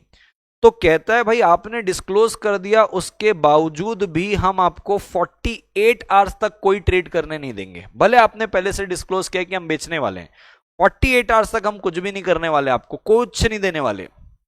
48 आवर्स बाद ही आप ट्रेडिंग करोगे ताकि मार्केट उस इंफॉर्मेशन को एब्जॉर्ब करके जो उथल पुथल करना होगा वो कर लेगा, उसके बाद बेचने देंगे। तो कहता है देखो कंप्लायंस ऑफिसर डिटरमाइन करता है timing for reopening the trading windows based on the factors including the availability and assumption of unpublished price sensitive information of the market. The trading window can not be open earlier than 48 hours after the information becomes generally available. ठीक है sir. Pre clearance मैंने आपको already बता दिया, यहां पे लिखा रहेगा pre clearance of trade. Sir कैसा होगा, ये एक चेक पॉइंट के जैसा है। कंप्लायंस ऑफिसर को आप दोगे, वो देखेगा, उसको समझ में आया तो ठीक, नहीं तो उसको अगर डाउटफुल लग रहा है वो रिजेक्ट भी कर सकता है। यानी कि आप डेजिग्नेटेड पर्सन हो, आप बेचना चाहते हो, आपकी इमीडिएट रिलेटिव बेचना चाह रही, पहले से आपको ये जानकारी कंप्लायंस ऑफिसर को देनी पड़ेगी। अगर उसको सस्पिशियस लगेगा वो मना भी कर सकता है। जैसे कि मान लो इंटरनल कोड ऑफ कंडक्ट के अंदर 10 लाख की एक लिमिट दी कि भैया ये थ्रेशोल्ड रहेगी, ये एक मैक्सिमम लिमिट रहेगी जो डेजिग्नेटेड पर्सन और उसका इमीडिएट रिलेटिव इसको बेच सकता है। अब मिस्टर बी नाम का डेजिग्नेटेड पर्सन है, वो कहता है भैया मैं 15 लाख का शेयर खरीदूंगा या तो बेचूंगा। अभी भी विंडो ओपन है, कोई दिक्कत वाली बात नहीं है, लेकिन आपको प्री क्लियरेंस फॉर्म देना पड़ेगा, पहले ये करना है करके राइटिंग में अप्रूवल लेना पड़ेगा कंप्लायंस ऑफिसर से। वो अगर अप्रूवल दे दिया तो खरीद लेना, नहीं तो आप नहीं खरीद पाओगे। तो प्री क्लियरेंस ऑफ ट्रेड बोल रहा है कि भाई साहब ये कर लेना, उसके बाद आगे बढ़ना। आपको डिक्लेयर करना पड़ेगा कि आपके पास कोई भी अनपब्लिश प्राइस सेंसिटिव इंफॉर्मेशन नहीं है, एक फॉर्मेलिटी की बात है। और execution of pre clearance trade के बारे से बोल रहा है, तो कहता है कैसे एग्जीक्यूट करोगे। तो एग्जांपल सुनना, डी नाम का एक व्यक्ति, उसको प्री क्लियरेंस मिल गया 1 अगस्त को, तो अब कल जाके ट्रेड नहीं करेगा भाई, 5 ट्रेडिंग डेज के बाद, क्योंकि आपने जो प्री क्लियरेंस लिया कंप्लायंस ऑफिसर अप्रूव करके पब्लिक में डालेगा, उसके 5 दिन बाद आप करोगे इस कोड के हिसाब से। जैसे मैंने आपको ऊपर बताया था ना, आज आपने pre clearance pre planned activity बताई और कल जाके ट्रेड कर लोगे तो थोड़ी चलेगा भाई साहब। तो कहता है देखो, कोड में स्पेसिफाई करेगा एक रीजनेबल टाइम फ्रेम, वो reasonable time frame not exceeding कितना होगा, 7 डेज। तो मान लीजिए कोड में 5 दिन लिखा हुआ है, तो आप जब प्री प्लान दोगे उसके 5 दिन बाद आप ट्रेड करोगे। ज्यादा से ज्यादा कितना लिख सकते हो आप कोड में, 7 दिन। लेकिन कोड में मान लो 5 दिन लिखा है, क्योंकि मैंने 5 दिन बोला था तो मैंने अज्यूम किया था कि कोड में 5 दिन लिखा हुआ है, मैक्सिमम आप 7 दिन लिख सकते हो। तो कहता है with in which pre clear trade must be executed by the designated person. अगर आपने इतने दिनों में नहीं किया, आपको फ्रेश प्री क्लियरेंस लेना पड़ेगा, टाइम बाउंड है एकदम। ठीक है सर, यहां तक की चीजें समझी। अब कहता है institutional mechanism for prevention of insider trading. अब इंस्टीट्यूशनल मैकेनिज्म क्या है, तो कहता है भैया ये सेक्शन जो है, ये वाला जो इंस्टीट्यूट मैकेनिज्म वाला, वो कहता है कि लिस्टेड कंपनी को सिर्फ सेबी के इनसाइडर रूल्स को फॉलो नहीं करना है ऑन पेपर, आपको खुद को एक सिस्टम बना के लेना है। तो बोले सर वो जो कोड ऑफ कंडक्ट वो भी तो सिस्टम था। बोले नहीं, और सिस्टम बनाओ। बोले क्या? बोले सीईओ है ना, उसको एडुकेट प्लेस पे रखो, वो सारी चीज देखेगा, यहां पे वही लिखा हुआ है। कहता है एग्जाम्पल समझो, जो सीईओ है ना उसको एक सिस्टम बनाना पड़ेगा। प्राइस सेंसिटिव इंफॉर्मेशन का मान लो उसने फोल्डर बनाया, उस पर पासवर्ड डाल दिया, सिर्फ लिमिटेड स्टाफ को वो दिख सकता है। ट्रेडिंग विंडो कैलेंडर ऑटोमेटेड हो गया है। कंप्लायंस ऑफिसर हर बार उसको वीकली में चेक करेगा कि कौन कौन इसमें पासवर्ड डाल के इंफॉर्मेशन निकाला है। तो ये सिस्टम आपको बनाना पड़ेगा इंटरनल कंट्रोल, ताकि कल को कोई इनसाइडर ट्रेडिंग होती है तो इस सिस्टम के थ्रू उसको पकड़ा जा सकता है कि किसने किसने कब कब लॉगिन किया था और कौन कौन सी इंफॉर्मेशन उससे निकाली थी। तो सीईओ को बोला है भाई साहब आप एक सिस्टम बना के लो, ये वाला पासवर्ड प्रोटेक्टेड वाला, जिसपे पूरे लॉग के साथ समझ में आए, लिमिटेड स्टाफ के पास उसका कंट्रोल रहेगा, ताकि इसको और रोका जाए। ऑडिट कमेटी को बोला है कि आप ना कंप्लायंस करते रहना, ईयरली रिव्यू करते रहना। बोले कैसे? पीक्यूआर लिमिटेड की ऑडिट कमेटी वो रिव्यू करेगी कि पूरे के पूरे साल पे प्री प्लान्ड ट्रेडिंग कितनी थी। जो कंप्लायंस ऑफिसर को प्री प्लान्ड ट्रेडिंग देते हो, वो कौन कौन से, ये जो अपन ने एसडीडी बनाया था ना, स्ट्रक्चर डेटा, कि भाई कब किसको इंफॉर्मेशन दी, कितने समय को दी, कौन से डेट को दी, इसका एक्यूरेसी आप चेक करोगे ऑडिट कमेटी के कितना एक्यूरेट है। इन्वेस्टिगेशन कंडक्ट करो अगर जरूरत लगे तो, ऑडिट कमेटी को बोला है आप इसको ओवरसाइट करो। फिर अपने को कहता है कंपनी के पास एक पॉलिसी होनी चाहिए, प्रोसीजर होनी चाहिए इंक्वायरी करने के लिए अगर ये लीक होता है तो। सर एग्जांपल दीजिए। कहता है मान लीजिए XYZ लिमिटेड है, ओके, इसको रिजल्ट पता चलता है, XYZ रिजल्ट को ये पता चलता है इंक्वायरी पे, इंक्वायरी की रिजल्ट से पता चलता है कि भाई unpublish price sensitive information WhatsApp group पे सर्कुलेट हो रही थी। तो आपके पास पॉलिसी होनी चाहिए, इंक्वायरी होनी चाहिए। बोले मान लो उस पर लिखा है कि भाई कंप्लायंस ऑफिसर तुरंत एक फैक्ट फाइंडिंग कमेटी बनाएगा कि भैया ये कौन सा ग्रुप है, किसने इस ग्रुप को बनाया, कौन सी इंफॉर्मेशन शेयर हुई, कब शेयर हुई, उसके दम पे क्या हलचल हुई। सबके ईमेल चेक किए जाएंगे, सबके लॉग चेक किए जाएंगे, सबके फाइल डाउनलोड चेक किया जाएगा, इंटरव्यू लिया जाएगा एम्प्लॉयज का, और फिर बोर्ड को 48 आवर्स में आपको अपडेट किया जाएगा। मान लो ये ऐसा लिखा हुआ है पॉलिसी के अंदर, तो कहता है ये पॉलिसी आपको बनानी पड़ेगी इंफॉर्मेशन लीक के ऊपर। तो कहता है हर लिस्टेड कंपनी को एक पॉलिसी बनानी है कि कोई भी लीक होती तो उसके ऊपर इंक्वायरी कैसे करोगे, जिसका मैंने आपको एग्जाम्पल बताया। विसल ब्लोअर आपको पता होगा दोस्तों कि आप सीक्रेटली ये बता सकते हो। तो मान लीजिए कंपनी LMN लिमिटेड, इसने एक मेल आईडी दी हुई है सबको, whistle@lmnlimited.com। सबको बोला गया कि किसी को भी अगर लग रहा है कि कोई भी प्राइस सेंसिटिव इंफॉर्मेशन का मिसयूज कर रहा है, तुरंत इस मेल के अंदर सारी बात बता दे। तो एक एम्प्लॉय ने नोटिस किया कि उसका कलीग अपने घर वालों को प्राइस सेंसिटिव इंफॉर्मेशन बता रहा है, वो कॉन्फिडेंशियली चुप से किसी भी फेक ईमेल आईडी से रिपोर्ट कर सकता है। इसको बोलते हैं विसल ब्लोअर। ये आपके इंस्टीट्यूशनल मैकेनिज्म में होना चाहिए।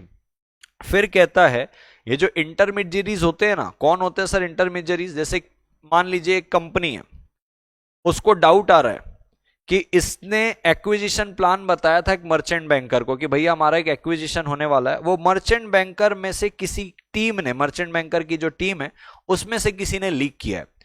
तो अब कंपनी बैंक के लॉग्स मांग रही है कि भैया बैंक तुम अपने लॉग्स दिखाओ, स्टाफ की लिस्ट दिखाओ, कॉन्फिडेंशियलिटी एग्रीमेंट दिखाओ, तुम्हारा स्टाफ किससे किससे मीटिंग किया है, सीसीटीवी कैमरा दिखाओ, ये सब दिखाओ। तो ये जो इंटरमीडियरीज के अब ऊपर पूछताछ चल रही, तो ये जो मर्चेंट बैंकर है ना, इसको भी कॉपरेट करना पड़ेगा इस लिस्टेड कंपनी से, क्योंकि भाई साहब लीक हुआ है। आप भरोसे के रिश्ते में थे, आप मर्चेंट बैंकर थे, आप हमारा कंप्लायंस देख रहे थे, और आप में से ही एक बंदा हमारी इंफॉर्मेशन लीक कर रहा है। तो अब हमको इंक्वायरी करना है, तो आप हमारे साथ कॉपरेट करोगे, नहीं कॉपरेट करोगे तो सभी को बता देंगे। तो कहता है देखो, if a listed company initiate कर रही इंक्वायरी इनटू इंफॉर्मेशन जो लीक हुई है, सस्पेक्टेड इनसाइडर ट्रेडिंग है, तो रेलिवेंट इंटरमीडियरी जैसे लीगल एडवाइजर हो गया, कंसल्टेंट हो गया, फिड्यूशरी हो गया जैसे ऑडिटर, कंप्लायंस ऑफिसर, इनको कॉपरेट करने के लिए बोला है कंपनी के साथ उस इंक्वायरी में। नहीं तो फिर सेबी आपको अच्छे से बताएगी। And that's all. यहां पे आके दोस्तों आपका इनसाइडर ट्रेडिंग होता है समाप्त। मैं उम्मीद करता हूं आपको बहुत अच्छे से ये सारी चीजें समझ में आई होगी। दोस्तों मिलते हैं अगले लेक्चर पे, और अगले लेक्चर में सेबी का टेक ओवर कोड खत्म करेंगे। थैंक यू सो मच दोस्तों, टेक केयर, बाय बाय। अगर चैनल पे नए हो तो सब्सक्राइब करते जाना, ऐसे यूजफुल कंटेंट आते रहेंगे। बाय दोस्तों।